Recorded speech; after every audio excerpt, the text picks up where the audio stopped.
Hello, listeners. This is Joanna Dos Santos from Mindful Counseling, also known as JDS Counseling. So today's topic, we are talking about children and anxiety, along with fear and anger and frustration. And the reason why I bring that topic up is because of how important it is for us as parents, caretakers, educators, to talk to our children about their emotions. And I feel like more so today, and I know some of us are extremely tired hearing this word, but I'm going to say it anyways, COVID, and how children might be reacting to COVID and what has happened during COVID. And the other part, which again is very sensitive topic, is school shootings. And I only bring this up because I never experienced this. And I don't think many of you have experienced this who are close to my age. I was born in 1980s. So school and even as far as I can remember, lockdowns were definitely not something that I remember or ever was faced with. Unless my memory doesn't suit me well in this podcast here. But that I don't remember this. I do remember fire drills, but I don't remember lockdowns because there might be an intruder nearby or in the building. So I don't remember that. However, what I do know now is that they exist a lot more. Again, school shootings and how schools prepare and what they do in order to protect themselves, meaning the staff and the educators, the teachers, as well as the children. And I cannot even find myself in a situation, I can imagine, but I cannot imagine myself being in that situation of how I would feel being a teacher, being an educator, being a staff admin who needs to be calm and who needs to now be in a situation that's extremely vulnerable to hide and to let the students hide or protect themselves as well, not knowing necessarily what will happen. So I bring this up also because I've had recent conversations with children and they shared their experiences of the lockdowns, and I'm talking about the little ones.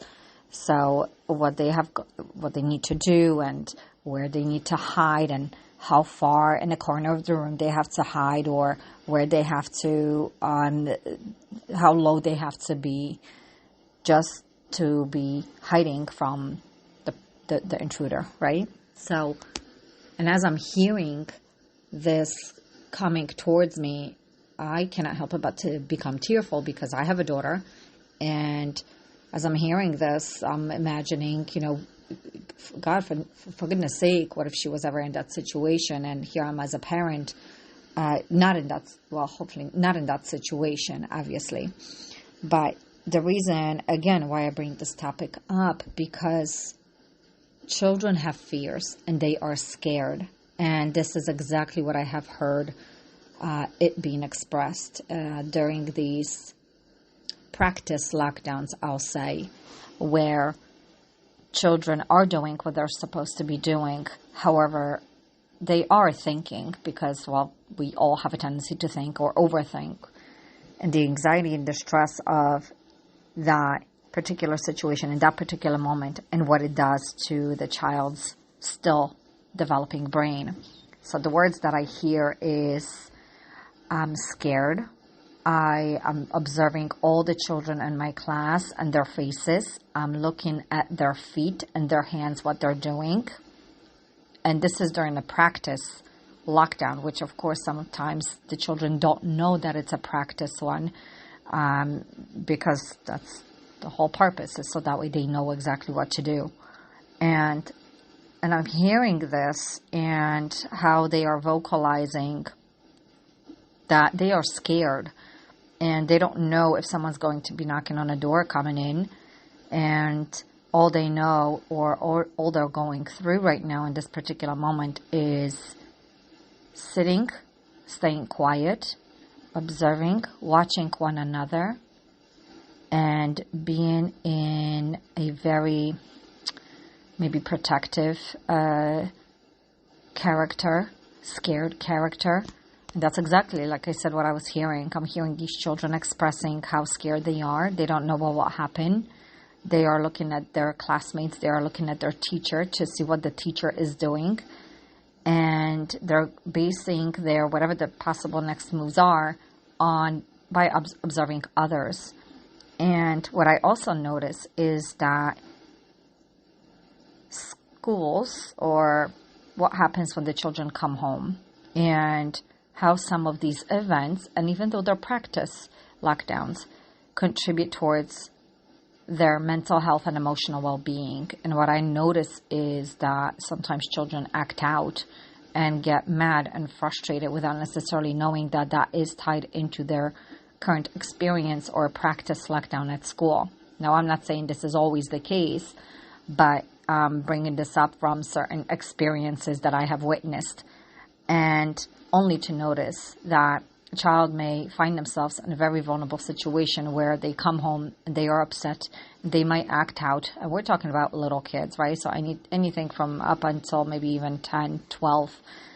Otherwise, I would be saying teenagers. So these children exhibit frustrations, anger, maybe even talking back, whatever it is that they exhibit. But I'm saying this as a mental health provider, is that behind the anger and the frustration, there is a different feeling. And that feeling is being scared, not knowing what will happen, being worried. And that's what I notice.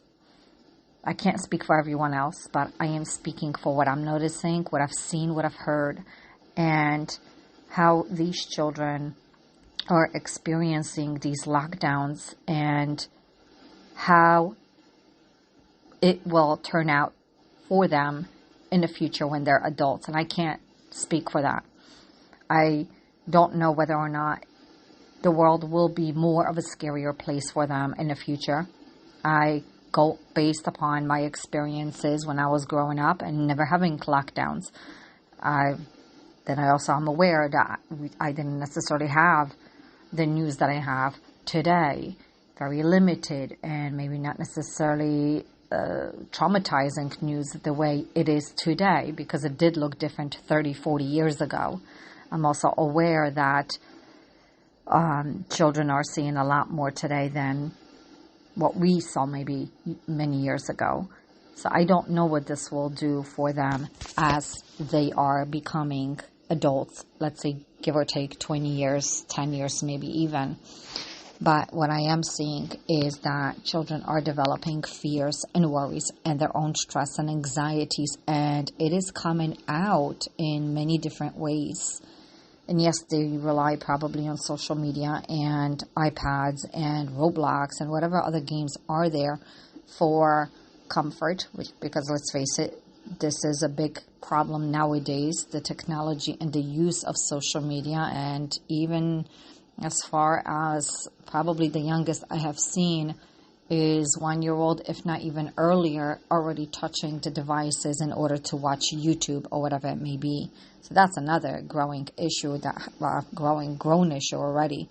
But going back to the lockdowns, I think what I'm trying to say in this podcast today is that observe your children, because even on a day-to-day basis and what they experience in school, and school is supposed to be safe, right? This is where they go to educate themselves. This is where we trust the teachers to, do their job in educating the children. And of course, hopefully we do that as well after school hours. But what I'm trying to say is that children do experience stressful events, sometimes even in school. Lockdowns are one of them, besides all the other different topics that we might bring up, bullying and physical contact. So, but in reference to lockdown, what I'm saying is, as a parent, pay attention to your child. Have conversations with your child. How was school today? And somewhere in there, your child might say, we had a lockdown today. Okay, great. What was it like? Were you worried? Were you scared? What did you do? How did you hide?